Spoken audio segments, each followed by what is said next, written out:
Hi hello friends, welcome back to our channel. ನಿನ್ನ ಜೊತೆ ನನ್ನ ಕತೆ ಒಂದು ಸೂಪರ್ ಡೂಪರ್ ಸಂಚಿಕೆ ನೋಡ್ಕೊಂಬರೋಣ.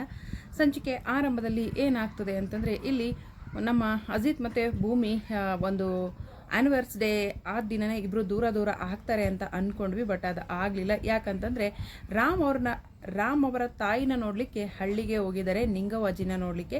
ನಿಂಗವ್ವಜ್ಜಿಗೆ ಹುಷಾರಿಲ್ಲ ಅಂತ ಅವ್ರ ತಮ್ಮ ಕೂಡ ಕಾಲ್ ಮಾಡ್ತಾರೆ. ಹಾಗಾಗಿ ಅಜ್ಜಿನ ನೋಡೋಕ್ಕೆ ಅಂತ ಹಳ್ಳಿಗೆ ಹೋಗ್ತಾರೆ. ರಾಮ್ ಅವರು ಹೋಗಿ ತಮ್ಮ ತಾಯಿಯ ಕಾಲನ್ನು ಹಿಡಿತಾರೆ, ನಿಂಗವ್ವಜ್ಜಿ ಕಾಲು. ನಿಂಗವ್ವಜ್ಜಿ ಆಗ ಕೆಂಡಮಂಡಲವಾಗ್ತಾಳೆ.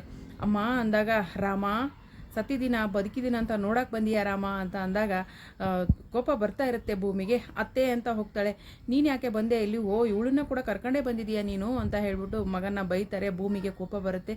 ಭೂಮಿ ಕೂಡ ನಿಂಗವ್ವಜ್ಜಿ ವಿರುದ್ಧ ತಿರುಗಿ ಬೀಳ್ತಾಳೆ. ತಿರುಗಿ ಬಿದ್ದಾಗ ನಿಂಗವ್ವಜ್ಜಿ ಕೋಪಕ್ಕೆ ಗುರಿ ಆಗ್ತಾಳೆ ಭೂಮಿ ಅಂತಲೇ ಹೇಳ್ಬೋದು. ಸೊ ಹಾಗಾಗಿ ಏನಾಗುತ್ತೆ ಅಂತಂದರೆ, ಸಂಗೀತ ಇದ್ದವರು ದರ ಅಂತ ಸೊಸೆನ ಹೊರಗಡೆ ಕರ್ಕೊಂಡು ಹೋದಿದ್ದೇ ಸರಿ.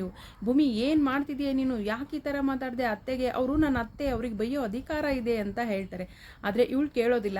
ಏನಂತಂದರೆ, ನನ್ನ ಅತ್ತೆನ ಯಾರಾದರೂ ನನ್ನ ಮುಂದೆ ಬೈದರೆ ನನಗೆ ಸಹಿಸ್ಕೊಳ್ಳೋಕ್ಕಾಗಲ್ಲ ಅಂದಾಗ, ಅಯ್ಯೋ ಇವಳ್ದು ಎಂಥ ಪ್ರೀತಿ ಅಂದಾಗ, ಅವಳು ನಮ್ಮ ಅತ್ತೆ ಅವರು ನನ್ನನ್ನು ಬೈತಾರೆ ಅಂದಾಗ, ನಮ್ಮ ಅತ್ತೆನ ನನ್ನ ಮುಂದೆ ಯಾರಾದರೂ ಬೈದರೆ ನನಗೂ ಸಹಿಸ್ಕೊಳ್ಳೋಕ್ಕಾಗಲ್ಲ ಅತ್ತೆ ಅಂತ ಹೇಳ್ಬಿಟ್ಟು ಈ ಭೂಮಿ ಕೂಡ ಹೇಳ್ತಾಳೆ. ಅತ್ತೆ ಸೊಸೆಯ ಒಂದು ಕ್ಯೂಟ್ ಆದಂಥ ಮಾತುಕತೆ ಕೂಡ ನಡೆಯುತ್ತೆ.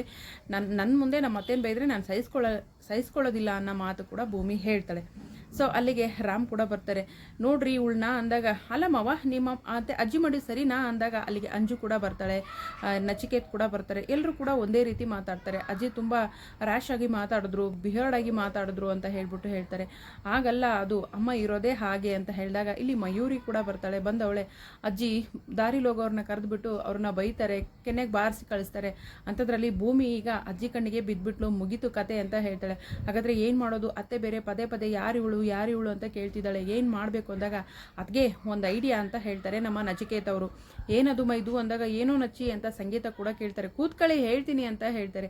ಸರಿ ಅಂತ ಇಬ್ಬರು ಅತ್ತೆ ಸೊಸೆ ಕೂಡ ಕೂತ್ಕೋತಾರೆ. ಕೂತ್ಕೊಂಡಾಗ ಏನಾಗುತ್ತೆ ಅಂತಂದರೆ, ಅದಕ್ಕೆನಾ ಅಜ್ಜಿ ಕಾಣ್ದಿರಂಗೆ ಎಸ್ಕೇಪ್ ಮಾಡಿಬಿಡೋದು, ಕಳಿಸ್ಬಿಡೋದು. ಈ ಥರ ಹೇಳಿದಾಗ, ಅಯ್ಯೋ ಮೈದು ನಚ್ಚಿ ಏನು ಮಾತಾಡ್ತಿದೀಯ ನೀನು ಅಂತ ಹೇಳ್ಬಿಟ್ಟು ಮತ್ತೆ ಇದು ಮಾಡ್ತಾರೆ.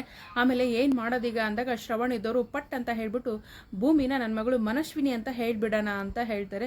ಸೊ ಎಲ್ರಿಗೂ ಶಾಕ್ ಆಗುತ್ತೆ. ನಿಂಗವ್ವಜ್ಜಿ ಹತ್ರ ಕೂಡ ಭೂಮಿನೇ ನನ್ನ ಮಗಳು ಮನಸ್ವಿನಿ ಅಂತ ಹೇಳ್ತಾರೆ. ಈ ಕಡೆ ನೋಡಿದ್ರೆ ದೇವಯ್ಯನಿಗೆ ಒಂದು ಕೆಟ್ಟ ಕನಸು ಬಿದ್ದಿದೆ. ಅದು ಯಾವ ಕನಸು ಅಂತಂದರೆ, ಶಾರದಮ್ಮನವರು ನನಗೆ ಯಾಕೆ ಈ ರೀತಿ ಮೋಸ ಮಾಡಿದೆ ಅಂತ ಹೇಳುವಂಥ ಒಂದು ಕನಸಾಗಿರುತ್ತೆ. ಕನಸಲ್ಲಿ ಬೆಚ್ಚಿ ಬೀಳ್ತಾರೆ. ಅಶ್ವಿನಿ ಕೂಡ ಅಲ್ಲಿಗೆ ಬರ್ತಾಳೆ. ಏನಾಯಿತು ಮೇಡಮ್ ಅಂತ ಕೇಳ್ತಾಳೆ. ನಡೆದಂಥ ಘಟನೆ ಕೂಡ ಹೇಳ್ತಾಳೆ. ಈ ಕಡೆ ಅಂಜು ಮತ್ತು ನಮ್ಮ ನಚ್ಚಿ ಕೂಡ ಹಳ್ಳಿಗೆ ಬಂದಿದ್ದಾರೆ. ಒಳ್ಳೆ ಫೇರ್ ಅಂತಲೇ ಹೇಳ್ಬೋದು. ಆದರೆ ಆಗಾಗ ಅಂಜು ಒಂಥರ ಆಡ್ತಾ ಇರ್ತಾಳೆ ಅಜಿತ್ ಮೇಲೆ. ಅವಳಿಗಿನ್ನೂ ಪ್ರೀತಿ ಹೋಗಿಲ್ಲ. ಈ ಕಡೆ ಭೂಮಿ ನಮ್ಮ ಅಜಿತ್ ಸಾಹೇಬ್ರಿಗೆ ಕಾಲ್ ಮಾಡ್ತಾಳೆ. ಕಾಲ್ ಮಾಡಿಬಿಟ್ಟು ಏನು ಹೇಳ್ತಾಳೆ ಅಂತಂದರೆ, ಸಾಹೇಬ್ರೆ ಏನು ಗೊತ್ತಾ, ದೊಡ್ಡ ಸಾಹೇಬ್ರು ನನ್ನನ್ನು ಅವ್ರ ಮಗಳು ಅಂತ ಹೇಳ್ಕೊಂಡ್ರು ಅಂತ ಹೇಳ್ತಾಳೆ. ಆಮೇಲೆ ತನ್ನ ಪ್ರೀತಿಯನ್ನು ಕೂಡ ಹೇಳ್ಕೊಳ್ಳುವಂಥ ಪ್ರಯತ್ನ ಮಾಡ್ತಾ ಇದ್ದಾಳೆ. ಆ ಪ್ರಯತ್ನ ಫಲಿಸುತ್ತಾ ಅಜಿತ್ ಭೂಮಿ ಒಂದಾಗ್ತಾರ. ನಿಂಗವ್ವಜ್ಜಿ ಭೂಮಿನ ನಂಬ್ತಾಳ. ಇಲ್ಲಿ ಶಾರದಾ ಈ ಮನೆ ಮಹಾಲಕ್ಷ್ಮಿ ಥರ ಇದ್ಲು. ಆದರೆ ಈ ಶಾರದಾ ಯಾಕೆ ಹಿಂಗಾಗಿದ್ದಾಳೆ, ಏನಾಗಿದೆ ಈ ಶಾರದನ್ಗೆ ಅಂತ ಕೇಳ್ಬಿಟ್ಟು ಹೇಳ್ತಾರೆ. ಅದು ಶಾರದಾ ನಮ್ಮ ಜೊತೆಯಲ್ಲಿ ಇದ್ದಿದ್ದಿಲ್ಲ ಅಂತ ಹೇಳ್ತಾರೆ. ಆಗ ಆ ಮನೆಯವ್ರು ಹಾಗೆ ಅಲ್ವಾ, ಮನೆಯವ್ರು ಸರಿ ಇಲ್ಲ, ನನ್ನ ಮಗನ ಕೂಡ ಆರಿಸ್ಕೊಂಡು ಹೋಗ್ಬಿಟ್ಲಿವಳು ಅಂತ ಸೊಸೆನ ಬೈಯೋಕ್ಕೆ ಶುರು ಮಾಡ್ತಾರೆ. ಮತ್ತು ಸೊ ಆಮೇಲೆ ಏನಾಗುತ್ತೆ ಅಂತಂದರೆ, ಅದು ನಡೆದಿರ್ತಕ್ಕಂಥ ವಿಷಯ ಹೇಳ್ತಾರೆ. ನನ್ನ ಮಗಳು ಮನಸ್ವಿನಿ ಜೊತೆ ಇದ್ಲು ಅಂತ ಹೇಳಿದಾಗ, ಶಾರದಮ್ಮ ಅಂತಂದಾಗ ಶಾರದಮ್ಮನ ಅಂತ ಕೇಳ್ತಾರೆ. ಮತ್ತು ನಿನ್ನ ತಾಯಿಗೆ ಏನಾಯಿತು ಏನು ಅಂತ ನೀನು ವಿಚಾರಿಸ್ಲಿಲ್ವಾ ಅಂತ ಈ ರೀತಿ ಮಾತುಗಳನ್ನು ಮುಂದುವರಿಸ್ತಾರೆ. ಇಲ್ಲಿ ಅಜಿತ್ ಅವರ ಆಗಮನ ಕೂಡ ಆಗುತ್ತಾ ಆದಷ್ಟು ಬೇಗ ಹಳ್ಳಿಗೆ ಅನ್ನೋದನ್ನು ನಾವು ಮುಂದಿನ ಸಂಚಿಕೆಯಲ್ಲಿ ಕಾದು ನೋಡೋಣ. ವಿಡಿಯೋಗೆ ಒಂದು ಲೈಕ್ ಮಾಡಿ, ಚಾನಲ್ ಸಬ್ಸ್ಕ್ರೈಬ್ ಮಾಡಿಕೊಂಡು ದಯವಿಟ್ಟು ಸಪೋರ್ಟ್ ಮಾಡಿ. Thank you so much.